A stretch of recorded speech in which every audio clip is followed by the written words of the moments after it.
তো চলো, এই বছরের প্রথম পিকনিক দেখো, খুদে খুদে বাচ্চাদের সঙ্গে আমার খাওয়া স্টার্ট। তোমরা জানো সববারই আমি ছোটদের সঙ্গে পিকনিক খাই। আগের বছরও তোমাদের সঙ্গে সেটা দেখিয়েছিলাম, এবছরও সেটা তোমাদের সঙ্গে শেয়ার করতে পারলাম। তো আমাদের পিকনিকটা তো ভীষণই ভালো গেল। চলো তোমরা দেখে নাও আমরা পিকনিকে কি কি করলাম। আজকে আমরা খাচ্ছি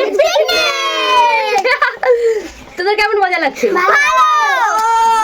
চলো আমরা এখন খাওয়া দাওয়া করবো, সেটাও তোমাদের সঙ্গে শেয়ার করছি। আমাদের পিকনিকের মেনু এখানে রয়েছে ডাল, আর এখানে রয়েছে ডিম কষা, এখানে রয়েছে বেগুনি, এখানে রয়েছে বেগুন ভাজা, এখানে রয়েছে পাপড়। এখানে কাণ্ডটা দেখো, ওরা আমাকে বলছিল তুমি দাঁড়াও আমরা সবকিছু করছি, তো ওদেরকে আর দেওয়া যায়, তাই ওদেরকে আগে খেতে দিয়ে দিলাম। আর আমার তো বেশ ভালো লাগছিল। তোমাদের কার কার ভালো লাগে এমন খুদে খুদে বাচ্চাদের সঙ্গে পিকনিক খেতে? আর আমার মতন তোমরা কারা কারা আছো যারা ছোটদের সঙ্গে পিকনিক খেতে বেশ মজা লাগে, সেটা অবশ্যই কমেন্ট করে বলো। আর কারা কারা পিকনিক খেয়েছো এখনো পর্যন্ত সেটা বলতেও কিন্তু একদমই ভুলো না। আমার তো ব্যাস এটা স্টার্টিং, তারপর ওদের সঙ্গে যে আরো কতদিন খাবো সেটা তোমাদের সঙ্গে অবশ্যই শেয়ার করবো। আমার তো বেশ ভালো লাগলো, আজকে দিনটা ভালোভাবে খুবই মজা করে কাটলো। তোমরা কে কে খেয়েছো আর কার কার কবে প্ল্যানিং? ভাই যাই করো না, এই খুদে খুদে বাচ্চাদের নিয়ে পিকনিক খেতে গেলে নিজের উপর কতটা হেডেক পড়ে সেটা আজকে বুঝে গেছি আমি। সত্যি এর আগের বার খেয়েছিলাম অনেকজন মিলে, তখন আর সেটা বুঝিনি, তখন অনেকে মিলে কাজগুলো করেছিলাম। চলো আমার ভিডিওটি কেমন লাগলো, তোমার ভালো লেগে থাকে like comment share and subscribe.